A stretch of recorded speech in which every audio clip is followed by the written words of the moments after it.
Perkenalkan, nama saya Deviani Laura Manggiloni dari Fakultas Ilmu Sosial dan Politik, jurusan Administrasi Bisnis, kelas 1C. Saya akan menyampaikan hasil review buku berjudul The Cambridge Companion to Durkheim yang disunting oleh Jeffrey Alexander dan Philip Smith. Banyak hipotesis yang ada. Satu didukung oleh Lucas dan Laxroy menyatakan bahwa teori awal Durkheim. Teks-teks ini ditulis pada tahun 1885 dan 1887. Bagi Robert, bagaimanapun itu mungkin untuk memasukkan The Rules dan Suicide dalam kategori ini. Demikian juga Anthony Giddens, Michael J. Hawkins, dan Jennifer Mergy yang telah menguraikan periodisasi lain yang akan lebih singkat. Mereka berpendapat bahwa Durkheim muda berkisar dari tahun 1883 atau 1885 sampai 1893. Tepat sebelum penerbitan The Rules. Selama periode ini, Durkheim menerbitkan banyak ulasan buku, dua analisis penting pada tahun 1888, dan menulis 2 tesisnya. Dari tahun 1894 hingga 1895, Durkheim memberikan buku yang ketika karya seorang penulis memiliki daya tahan di luar konteks langsungnya, ini menjadi kualitas yang membedakan, yang memberikan kontribusi yang cukup besar. Sesuatu yang jauh lebih menarik terjadi. Bacaan pro tingkat hidup yang tidak diinginkan dan tidak dapat diprediksi, dengan tekad yang jauh melampaui apa yang bisa diantisipasi secara sadar oleh pembuatan teks asli. Akhirnya, bidang terlapisi diameter besar, aktivitas logika itu adalah kursus tentang agama. Banyak Durkheim dan nasib mereka. Dalam kontribusi yang membentuk bab berikutnya dari volume ini, Marcel Fournier berkomentar tentang misteri abad Durkheim sebagai manusia dan pikiran. Biografi yang anehnya sulit dipahami. Siapa?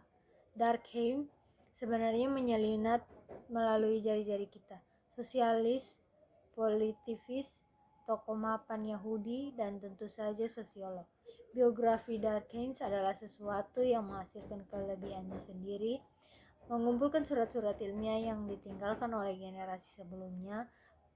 Pengagum Durkheim satu catatan dengan menghasilkan sesuatu yang berbeda, bahwa advokat besar dari fakta sosial sebagai hal yang objektif eksternal secara ontologi merupakan ilmu yang membahas tentang keberadaan, atau merupakan sebuah ilmu yang membahas tentang hakikat dari segala sesuatu yang ada, baik itu merupakan realitas fisik maupun metafisik. Politik, nasionalisme, dan sosialisme. Teori Durkheim yang telah dikaitkan dan dibandingkan dengan fungsi nasionalisme juga telah dikontraskan dengan Marxisme dan teori kritis lainnya. Sejak karya Paul Nizan 1932,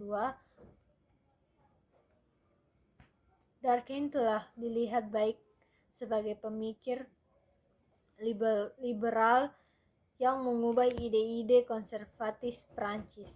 Dalam teori sosiologis sistematis Nisbet 1967, atau sebagai ahli teori konservatif tatanan sosial yang menolak sosialisme, Lucas berpendapat bahwa koreksi terhadap pandangan ini mencicirkan posisinya sebagai reformis dan revisionis.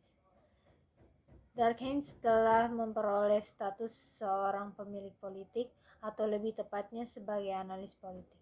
Dalam beberapa tahun terakhir, orang yang meneliti kekuasaan dan negara, dan dia ditempatkan sebagai orang pemikir yang meneliti kekuasaan dan negara. Juga dia telah ditampilkan sebagai seorang pemikir dengan cara berpikir yang tidak biasa.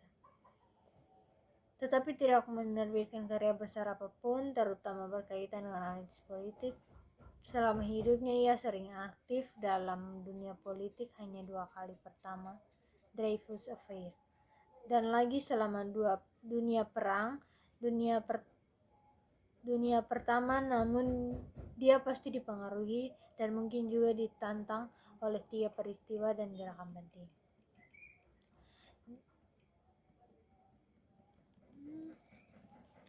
Durkheim tumbuh dalam konteks politik Republik Ketiga 1871 sampai 1940 yang didirikan setelah perang. Republik ini disebut Republik des Professeurs karena dikaitkan dengan pendidikan reformasi Jules Ferry dan sekularisasi pendidikan dengan sekularisasi pendidikan. 3 kata-kata ideologi republik adalah demokrasi, sekularisme, dan sains. Albert 1939. Ketika Durkheim adalah Normalian, dia merayakan kebangkitan kiri republik di awal republik, optimis dan tampak. Gambetta adalah idolanya. Philaux 1977. Sejarawan Jerman dan ekonom politik yang merupakan anggota. Durkheim menyukai perspektif anti-individualisnya karena memberikan hasil yang bagus pentingnya bagi sosial masyarakat sebagai realis sui generis, dan dia setuju dengan penentangannya terhadap liberalisme ekonomi. Sosiologi akhirnya memberi kesempatan untuk memuaskan kebutuhan akan pengetahuan dan tindakan bidang minat pertama Durkheim dalam ilmu-ilmu sosial dan politik ekonomi, kehidupan dan konteks Durkheim. Dia juga berusaha menghindari panggung depan. Dia tidak menandatangani manifesto intelektual yang diterbitkan di L'Aurore hari itu dan dia menyangkal telah menulis dan bertanya murid-muridnya untuk mendatangi surat ucapan selamat kepada Zola. Lucas 1972. Banyak kolaborator Durkheim di LN Sosiologi, termasuk keponakannya Marcel Mauss bersama Lucien Hare dan Charles Handler di sisi Dreyfusard. Durkheim tidak meluncurkan dirinya ke dalam affair karena alasan politik atau karena dia orang Yahudi, tetapi atas nama prinsip moral perselingkuhan telah mengangkat dia menulis beberapa tahun kemudian, menjadi individualis atau sosialis. Itulah dilema yang sebenarnya Durkheim tidak tahu. Sejarawan Jerman dan ekonom politik yang merupakan anggota. Durkheim menyukai perspektif anti-individualis.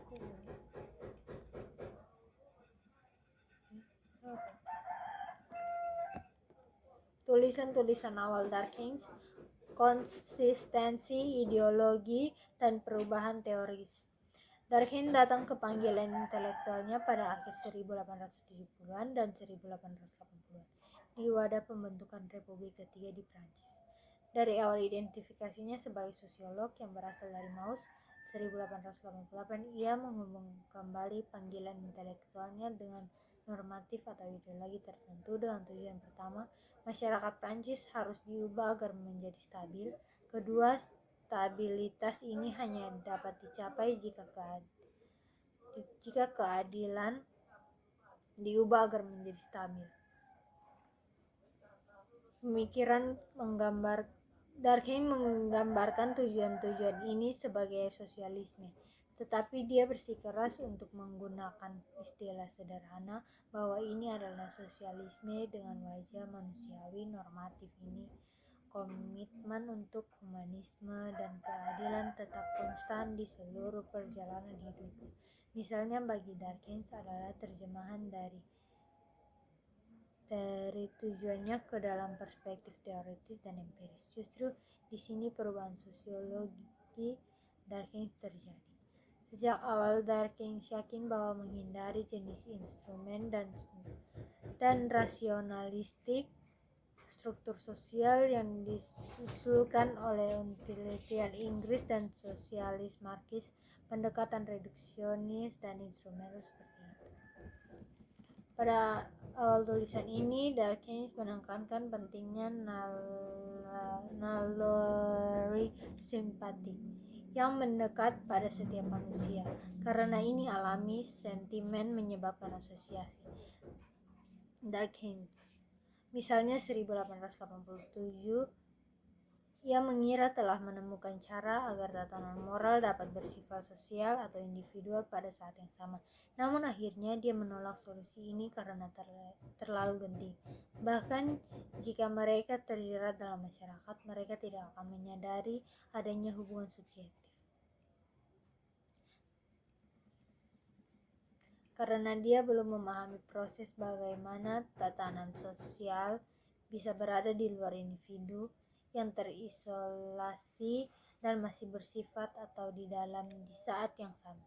Durkheim terpaksa pada titik awal ini beralih ke gagasan struktur itu bisa stabil hanya jika itu eksternal dalam anti-ontologis.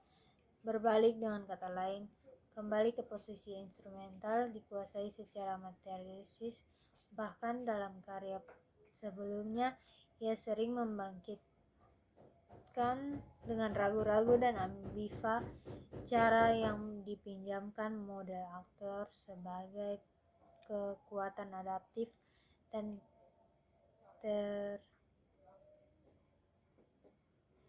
terasosialinasi.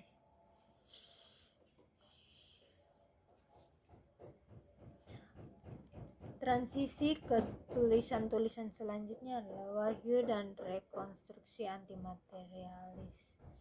Pada titik kemudian dan lebih aman dan karir intelektualnya, Durkheim berbicara tentang wahyu yang memungkinkan dia untuk menyelesaikan kebingungan ini. Dia tidak sampai 1895. Tulisannya dalam surat protes tahun 1907, Durkheim menyampaikan bahwa saya mencapai pemahaman yang jelas tentang peran penting dimainkan oleh agama dan kehidupan bermasyarakat. Sampai baru-baru ini, beberapa analis menyadari terobosan formatif ini. Pengembangan Durkheim dan telah lama dikenal sebagai tokoh dasar dalam perkembangan pemikiran ilmiah sosial. Karya Emil Durkheim telah menjadi bahan perdebatan sengit selama bertahun-tahun.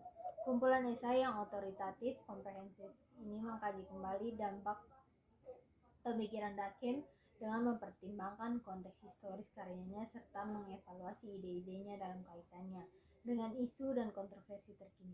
Otoritas terkemuka di lapangan telah berkontribusi pada tinjauan terkini ini, memberikan pembaca, baik mahasiswa dan akademisi, kesempatan untuk terlibat langsung dengan tokoh-tokoh terkemuka di lapangan tentang tren, ide, dan dilema kontemporer.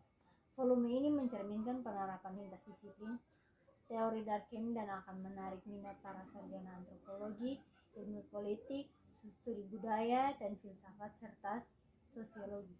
Ini adalah volume penting yang mendefinisikan kembali relevansi Durkheim dengan ilmu-ilmu